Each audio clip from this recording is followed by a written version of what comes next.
ॐ त्र्यम्बकं यजामहे सुगन्धिं पुष्टिवर्धनम् उर्वारुकमिव वन्दनात् मृत्योर्मोक्षीयमामृताम्। नमस्कार दोस्तों, आध्यात्म के एक और नए अंक में आपका हार्दिक स्वागत है। दोस्तों, कल हमने श्रावण मास महात्म्य के तीसरे अध्याय का वर्णन आप सभी से विस्तार पूर्वक कहा। उसी कड़ी में आज हम श्रावण मास महात्म्य के चौथे अध्याय का वर्णन आपके बीच में करने जा रहे हैं। तो आइए प्रारंभ करते हैं। श्रावण मास महात्म्य के चौथे अध्याय, जिसका नाम है धारणा पारणा मासोपवास व्रत और रुद्रव्रती व्रत वर्णन में सुगंधा का आख्यान। भगवान शिव ने कहा, हे सनत कुमार, अब मैं तुमसे धारण पारण व्रत का वर्णन करने जा रहा हूँ। प्रतिपदा के दिन से आरंभ करके सर्वप्रथम पुण्य वाचन करना चाहिए। इसके बाद मेरी प्रसन्नता के लिए धारण पारण व्रत का संकल्प करना चाहिए। एक दिन धारण व्रत करें और दूसरे दिन पारण व्रत करें। धारण में उपवास तथा पारण में भोजन होता है। हे मुने, श्रावण मास के समाप्त होने पर सबसे पहले पुण्य वाचन करना चाहिए। इसके बाद हे मानद, आचार्य तथा अन्य ब्राह्मणों को वरण करना चाहिए।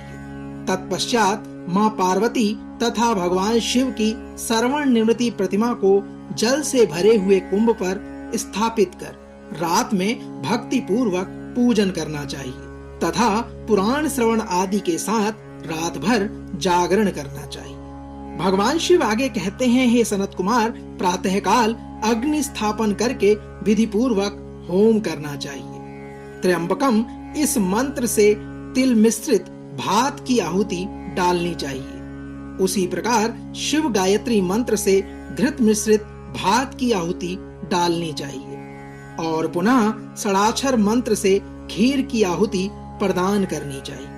हे मुने, तदंतर पूर्णाहुति देकर होम शेष का समापन करना चाहिए। इसके बाद में ब्राह्मणों को भोजन कराना चाहिए तथा साथ ही आचार्य की पूजा करनी चाहिए। भगवान शिव कहते हैं, हे महाभाग, इस प्रकार से उद्यापन संपन्न करके मनुष्य ब्रह्म हत्या आदि पातकों से मुक्त हो जाता है। इसमें कोई संदेह नहीं है। अतएव इस महाव्रत को अवश्य करना चाहिए। भगवान शिव कहते हैं, हे मुने, अब श्रावण में मास उपवास की विधि को आदर पूर्वक सुनिए। प्रतिपदा के दिन प्रातः काल इस व्रत का संकल्प करें। स्त्री हो या पुरुष, मन तथा इंद्रियों को नियंत्रित कर इस व्रत को करें।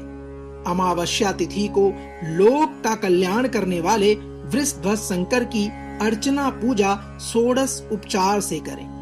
तदंतर अपनी सामर्थ्य के अनुसार वस्त्र तथा अलंकार आदि से ब्राह्मणों का पूजन करें। उन्हें भोजन कराएं तथा प्रणाम करके विदा करें। इस प्रकार से किया गया मास उपवास व्रत मेरी प्रसन्नता कराने वाला होता है। हे सनत कुमार, मनुष्यों को सभी सिद्धियां प्रदान करने वाले लक्ष्य संख्या परिमिति रुद्रव्रती व्रत के विधान को अब सावधान होकर सुनिए। अत्यंत आदर पूर्वक कपास के 11 तंतुओं से बत्तियां बनानी चाहिए। वे रुद्रवती नाम वाली बत्तियां मुझे प्रसन्न करने वाली हैं। मैं श्रावण मास में भक्ति पूर्वक दीवान के देव गौरीपति महादेव का इन 1,00,000 संख्या वाली बत्तियों से निर्जन करूंगा। इस प्रकार श्रावण मास के प्रथम दिन विधि पूर्वक संकल्प करके महीने भर प्रतिदिन शिवजी का पूजन कर 1,000 बत्तियों से निरांजन करें और अंतिम दिन 71,000 बत्तियों से निरांजन करें अथवा प्रतिदिन 3,000 बत्तियां आदर पूर्वक अर्पण करें और अंतिम दिन 13,000 बत्तियां समर्पित करें अथवा एक ही दिन सभी 1,00,000 बत्तियां मेरे समक्ष जलाई जा सकती हैं। प्रचुर मात्रा में घृत से भिगोई जो सनिग्ध बत्तियां होती हैं, वे मुझे अत्यंत प्रिय हैं। तत्पश्चात मुझ विश्वेश्वर का पूजन करके कथा का श्रवण करना चाहिए। भगवान शिव के इस प्रकार के वचन कहने पर सनत कुमार बोले, हे देवादिदेव, कृपा करके आप मुझे इस व्रत का प्रवाह बताइए। हे प्रभु, इस व्रत को सर्वप्रथम किसने किया तथा इसके उद्यापन में क्या विधि होती है? सनत कुमार के इस प्रकार के प्रश्न करने पर भगवान शिव ने कहा, हे ब्रह्मपुत्र, व्रतों में उत्तम इस रुद्रव्रती व्रत के विषय में सावधान होकर सुनिए। यह व्रत महापुण्यप्रद, सभी उपद्रवों का नाश करने वाला, प्रीति तथा सौभाग्य देने वाला, पुत्र पौत्र समृद्धि प्रदान करने वाला, व्रत करने वाले के प्रति शंकर जी की प्रीति उत्पन्न करने वाला तथा परम पद शिवलोक को देने वाला है। तीनों लोक में इस रुद्रव्रती के समान कोई उत्तम व्रत नहीं है। इस संबंध में लोग यह प्राचीन दृष्टांत देते हैं। भगवान शिव अब कथा का वर्णन कर रहे हैं। भगवान शिव कहते हैं, हे सनत कुमार, शिप्रा नदी के रम्य तट पर उज्जैनी नामक सुंदर नगरी थी। उस नगरी में सुगंधा नामक एक परम सुंदरी वीरांगना थी। उसने अपने साथ संसर्ग के लिए अत्यंत दुस्सह शुल्क निश्चित किया था। 100 स्वर्ण मुद्रा देकर संसर्ग करने की शर्त रखी थी। उस सुगंधा ने युवकों तथा ब्राह्मणों को भ्रष्ट कर दिया था। उसने राजाओं तथा राजकुमारों को नग्न करके उनके आभूषण आदि लेकर उनका बहुत तिरस्कार किया था। इस प्रकार उस सुगंधा ने बहुत से लोगों को लूट लिया था।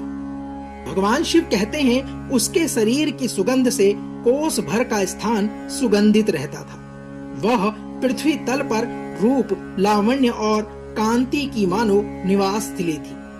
वह 6 रागों और 36 रागिनियों के गायन में तथा उनके अन्य बहुत से भेदों की भी गान क्रिया में अत्यंत कुशल थी। वह नृत्य में रंभा आदि देवांगनाओं को भी तिरस्कृत कर देती थी और अपने एक एक पग पर अपनी गति से हाथियों तथा हंसों का उपहास करती थी। हे सनत कुमार, किसी दिन वह सुगंधा कटाक्षों तथा भोह चलान द्वारा काम बाणों को छोड़ती हुई क्रीड़ा करने के विचार से शिप्रा नदी के तट पर आ गई। उसने ऋषियों के द्वारा सेवित मनोरम नदी को देखा। वहाँ कई विप्र ध्यान में लगे हुए थे तथा कई जप में लीन थे, कई शिवार्चन में रत थे तथा कई विष्णु पूजन में तल्लीन थे। हे महामुने, उसने उन ऋषियों के बीच विराजमान मुनि वशिष्ठ को देखा। उनके दर्शन के प्रभाव से उसकी बुद्धि धर्म में परिवर्तित हो गई। जीवन तथा विशेष रूप से विषयों से उसकी विरक्ति हो गई। वह अपना सिर झुकाकर बार बार मुनि को प्रणाम करके अपने जीवन की निवृत्ति के लिए मुनिश्रेष्ठ वशिष्ठ से कहने लगी। सुगंधा ने कहा, हे अनाथनाथ, हे विप्रेंद्र, हे सर्व विद्या विशारद, हे योगीश, मैंने बहुत से पाप किए हैं। अतः हे प्रभु, उन समस्त पापों के नाश के लिए मुझे कोई उपाय बताएं।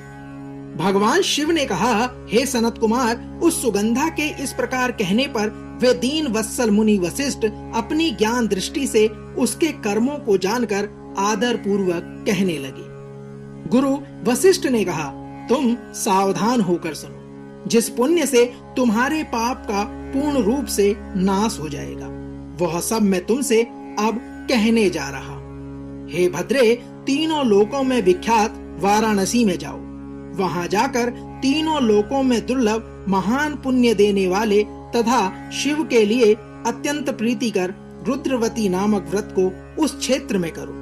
हे भद्रे, इस व्रत को करके तुम परम गति प्राप्त करोगे। भगवान शिव ने आगे कहा, तब उसने अपना धन लेकर सेवक तथा मित्र सहित काशी में जाकर गुरु वशिष्ठ जी के द्वारा बताए गए विधान के अनुसार व्रत किया। इस प्रकार उस व्रत के प्रभाव से वह सशरीर उस शिवलिंग में विलीन हो गई। हे सनत कुमार, इस प्रकार जो स्त्री इस परम दुर्लभ व्रत को करती है, वह जिस जिस अभिष्ट पदार्थ की इच्छा करती है, उसे निसंदेह ही वह प्राप्त करती है। हे सुव्रत, अब आप माणिक्यवर्तियों का महात्म्य सुनिए। हे विपेंद्र, उन माणिक्यवर्तियों के व्रत से स्त्री मेरे अर्ध आसन की अधिकारी हो जाती है और महाप्रलय पर्यंत वह मेरे लिए प्रिय रहती है।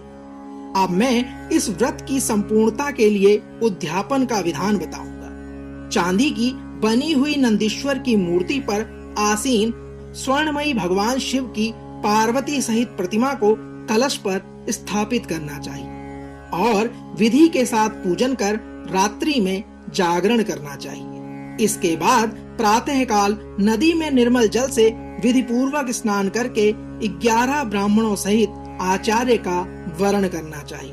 तत्पश्चात रुद्र सूक्त से अथवा गायत्री से अथवा मूल मंत्र से घृत, खीर तथा बिल्व पत्रों का होम करना चाहिए। इसके बाद पूर्णाहुति होम करके आचार्य आदि की विधिवत पूजा करनी चाहिए तथा सपत्नीक 11 उत्तम विप्रों को भोजन कराना चाहिए। हे सनत कुमार, जो स्त्री इस प्रकार से व्रत करती है वह समस्त पापों से मुक्त हो जाती है। तत्पश्चात विधान पूर्वक कथा सुनकर स्थापित की गई समस्त सामग्री ब्राह्मण को दे देनी चाहिए। इससे निश्चित रूप से 1000 अश्वमेघ यज्ञों का फल प्राप्त होता है।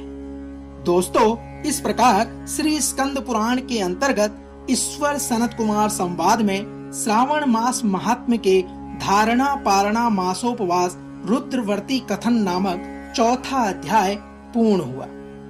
कल श्री स्कंद पुराण के श्रावण महात्म्य के 5वें अध्याय को लेकर एक बार पुनः आपसे होगी मुलाकात। तब तक जय शिव शंकर, हर हर महादेव।